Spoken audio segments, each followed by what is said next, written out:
Yeah, so hi everyone. This is Dr. Aditya Patil, and I have been working as a researcher in the field of homeopathy.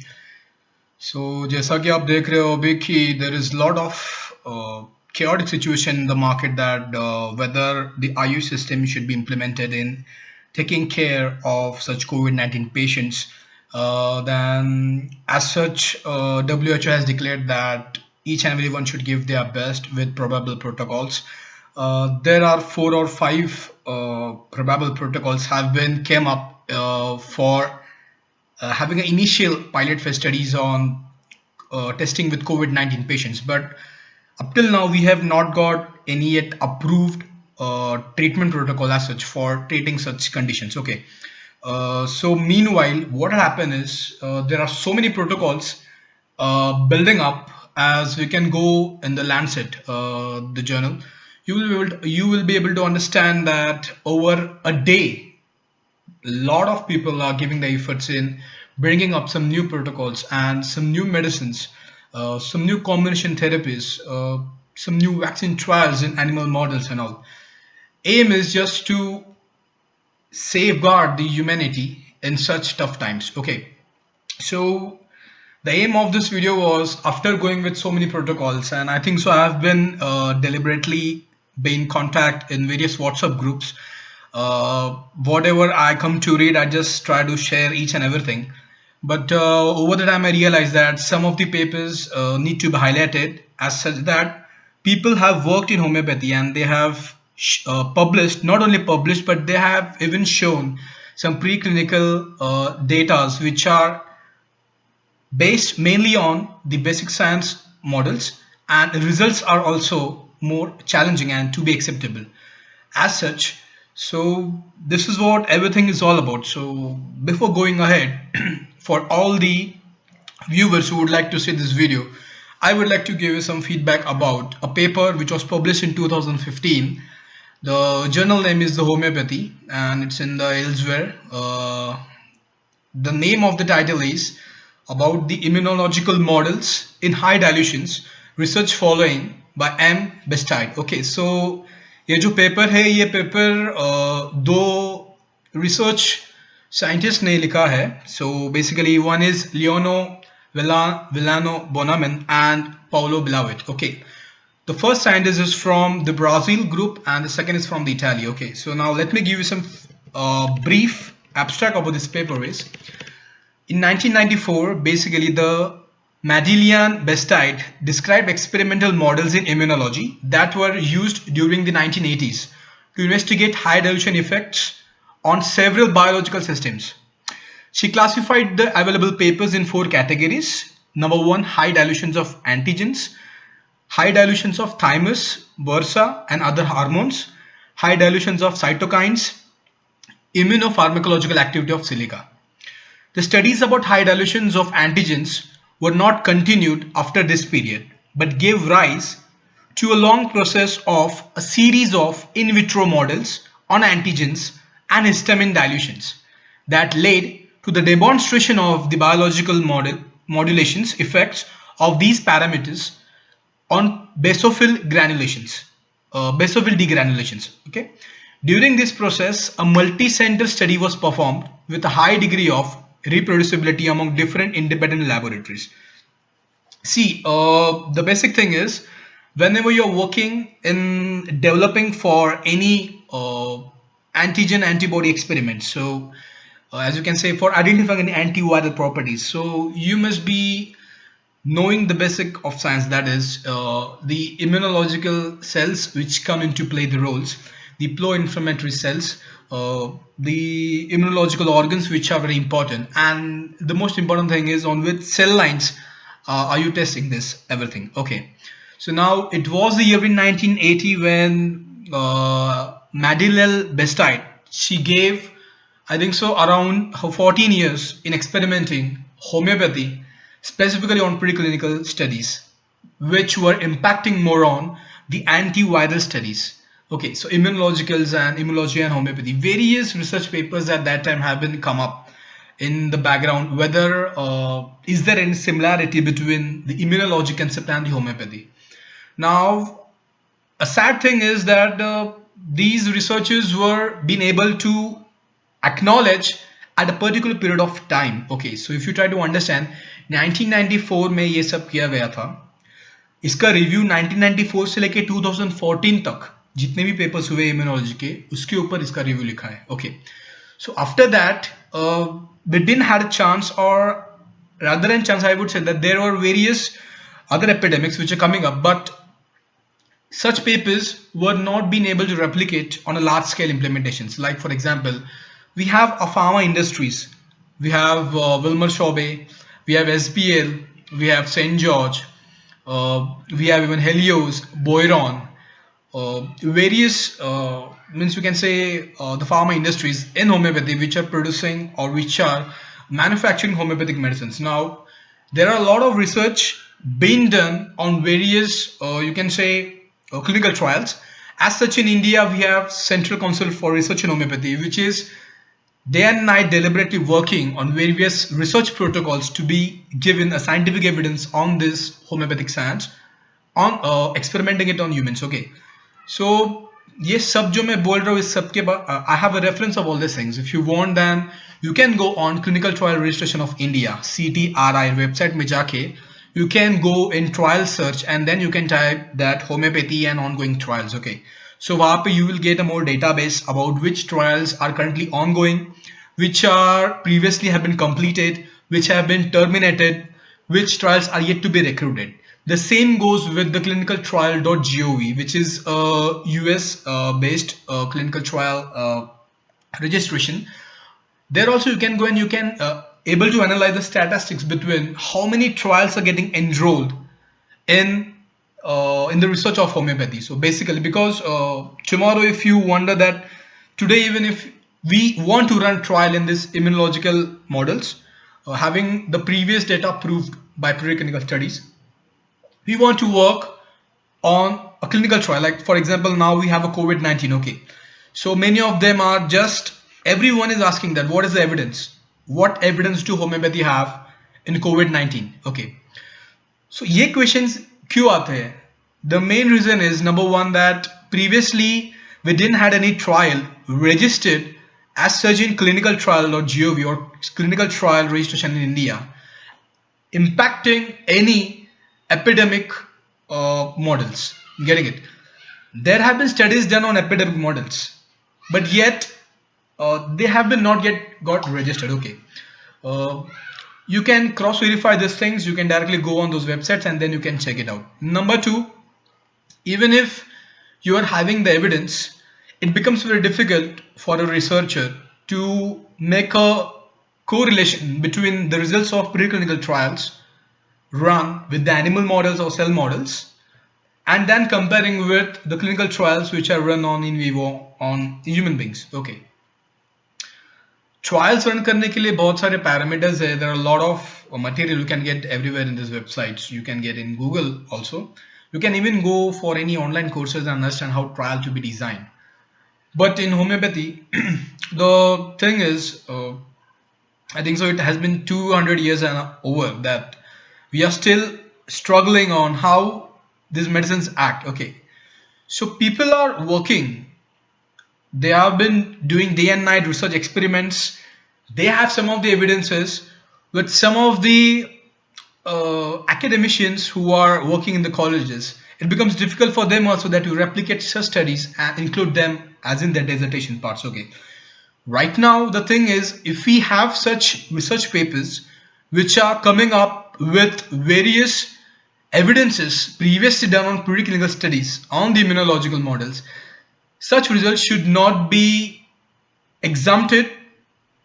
Either such results should be taken into advantage and such protocols need to be implemented. So in this research paper you can see is that the immunopharmacological activity of silica was demonstrated at that time as in vivo illustration of the homeopathic similar principles.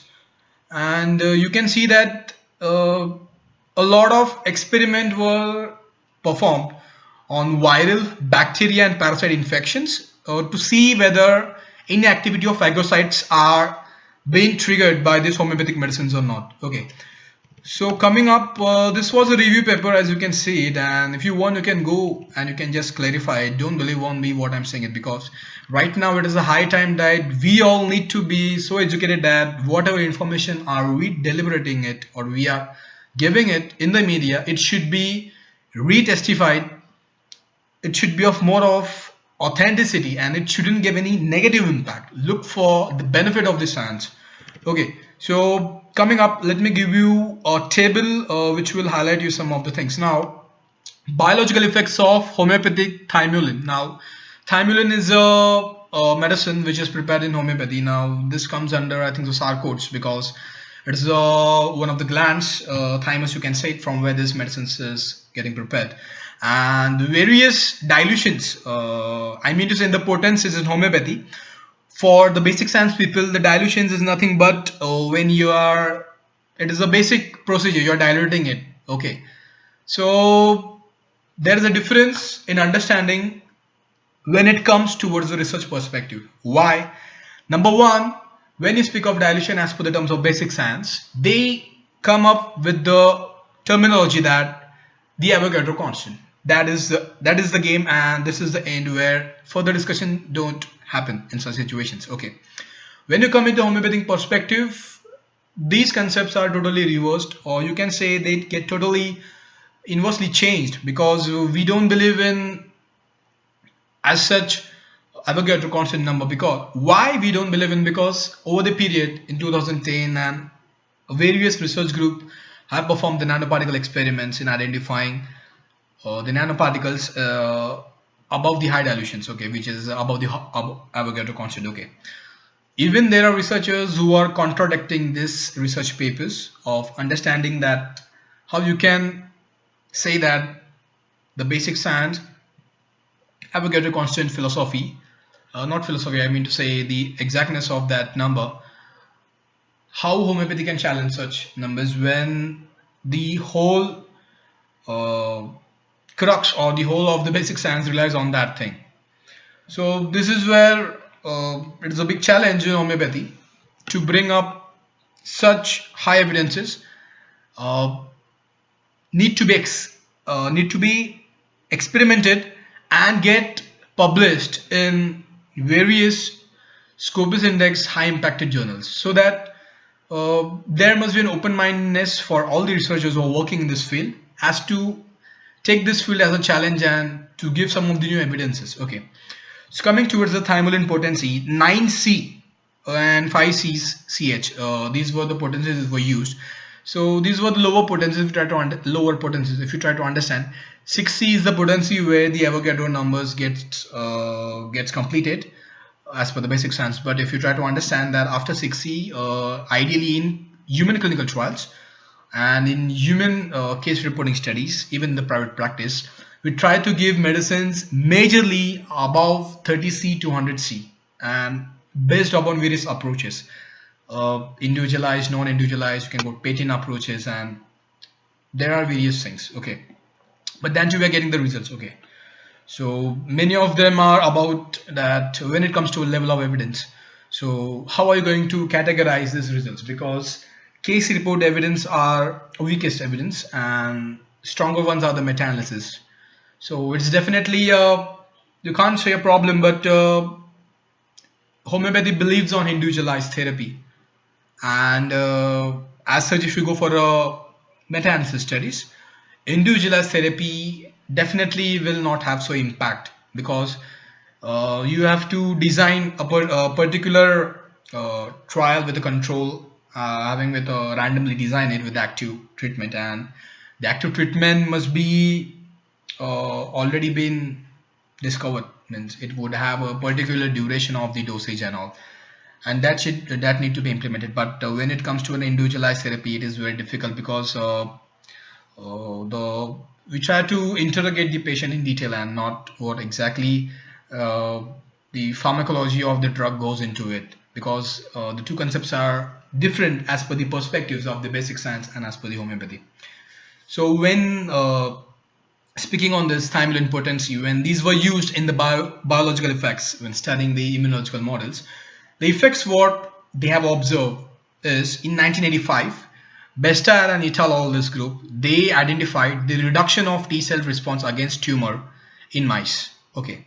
Then in 1987, the same research group, they found the effects of seasonal variations on humoral immune response in mice.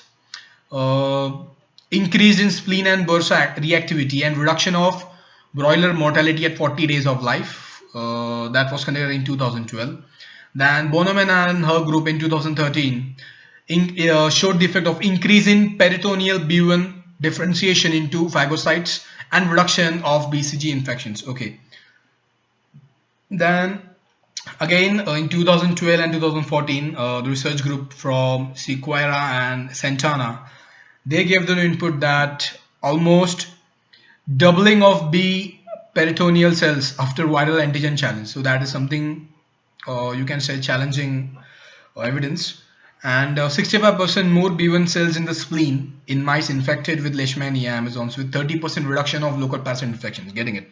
So you can see when these medicines, when they were given in a 0.1 ml, yeah, this is documented evidence. I'm not giving any speculative answers. So when it was given in such many doses, it has some of the other biological response. Now this is where the challenge comes up, that when you don't have a quantity, okay, as such, when you're administrating in an experimental models, then how can you expect any biological effect? Because as per the modern pharmacology, it totally depends upon the quantitative basis. You go with any models, or even in understanding of PK/PD, you need to understand where is the process of absorption, excretions, metabolism exactly going on, and what is the intracellular and interstitial cellular plasma concentrations. That is identified when you have a concentration. Okay, so a drug concentration. But in such experiments, when you are just implementing 0.1 ml solution for the experimental models, then you're getting the biological effects. Now these things make a new difference. So such things needs to be reviewed again and need to be implemented in further trials, because if you have such evidences, definitely tomorrow or day after tomorrow, the government or even the world will recognize that if such experiments are becoming something new to the field, then we need to understand what could be the probable role in upcoming epidemics. Because you see 2003 SARS COVID-1, okay, you can say this severe acute respiratory syndrome or coronavirus 1 was been deployed in the China. Then in 2013 it was the Middle East respiratory syndrome virus, which was again from the family of corona, which came into in Middle East countries, okay, Asia, and now it is SARS coronavirus 2, which is again coming into the China. So if you try to understand, it takes a year or more than 2 years to develop a vaccine, bring up into the trial, should have a maximum tolerability risk, number one. Number two, must have a less mortality, and number three, it should be safety when it comes to for the trials in humans. So it takes a lot of cost in developing such uh, protocols, which are more justified. Yes, these are more justified, but it takes a lot of time and a lot of you can say efforts, a lot of human brains, a lot of manpower. Each and everyone is trying to give their best in identifying which protocol or which vaccines can be generated. Types of vaccines are there, so which to be implemented right now. Like mRNA vaccines are going on in the market, how to be done. Then various live attenuators are still in the process of whether we should go or not. So people are just giving their best. So my urge is, if in such situations, if we have such evidences of from homeopathy, like now in this paper, it concludes that the immunological tools that are used to study homeopathy and highly diluted preparations that were proposed in the original chapter by Bastide in 1994 are still useful for understanding their mechanism of action.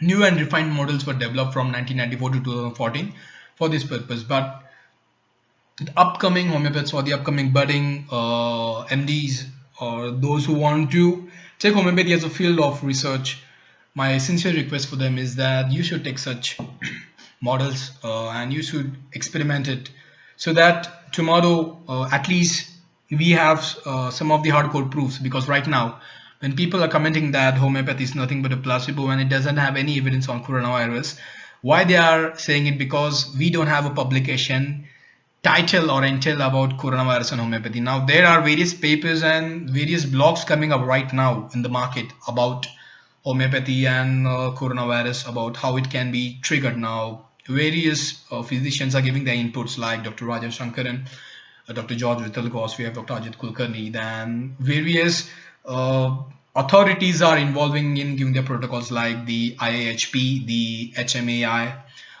even the Maharashtra Council of Homeopathy is giving their protocols. Uh, Developing a protocol is important, definitely, but before developing a protocol, you must have an evidence. So, and for developing an evidence, you require a lot of research, and not a research, but you require a hardcore proof. So, right now, my advice would be, if anyone want to work on this particular cell line experiments or in developing such evidences on immunological models, the A459, these are the lung cells, or HUH7 cell lines. These can be used because HUH7 cell lines are used in the research of hepatitis C viruses, dengue viruses. So you can see whether such results are been seen in the in vitro studies or not. And for the lung cells, that is A459, you can experiment if you are commenting. For example, now people are commenting that arsenic album, the minister stated that arsenic album can be tested as a preventive prophylactic, but no any assurance has been given it up. So such experiments, why they have come? Because they have some previous documentation. Yes, my further videos will be definitely on how you can have evidence generation, and specifically on all the immunological models. So as per my knowledge and my attempts, I will try to give you what all I have it. But my sincere aim is that do not neglect the homeopathy from the field of health sector, because if you see right now that we are in a situation where we all need to be at one and we all need to cooperate, rather than differentiating in ourselves and making a comment that these medicines are not as such useful in all. uh, it's a humanity right now. It's at the time to safeguard the humanity, and only quarantine and self-isolation or social distancing is not going to help in this situation, because now you can see, as per the reports from the China again, that the second wave of COVID-19 is coming up. So even the lockdown has not been got such effects. So you can't say it, but I'm not getting any negative feedback about it. But I would like to say that if you want to work, you have to work in this process, in these evidences. Try to make more publications. Try to have a particular trial enrolled in clinical trial registration of India or clinicaltrial.gov for NHS for the US. Okay, because unless and until you don't have your trial enrolled, no one is going to believe. Still, this system will work like this, and that is the first thing that I would feel, because after coming up and building up such evidences, if you don't have uh, a respect of working in the health sector, then it is that feel, I think so, then you should opt for an option, because that is right now situation coming up. It's going to be the aftermath effects of the coronavirus. So be very serious about it. So let's see. So yeah, this was all about in today's session. Now these models you can go and check in the Google. You can just type the immunological models used in homeopathy. Okay, you can go like this, or you can go for the searching keywords like immunological models in high dilutions, and you will get all the evidences. And yes, definitely. So let's see.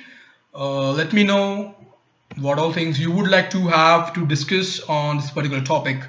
And for evidences, yes, as per my knowledge, how much I have been getting up evidence, I will definitely try to give you all it over the time. Okay, but the thing is, now with people from homeopathic field definitely has evidence of immunological models in preclinical, and this is a time when we need to test these medicines in clinical trials. Okay, so let's see how further we can work on it. Okay, stay tuned and stay safe, stay in home and self quarantine. So give me the feedback on this video, then let me know how further videos can be done. So I would get a feedback that whether I would go for such videos or I shouldn't go or I should stop with it, because this is what I fail after a long time. Various of my colleagues, they even told me that give some of the inputs if you have about any evidences documented on such virological models and all. But let's see, it is a time and we need to be together for it. Okay, so thank you so much. Well, this is for it.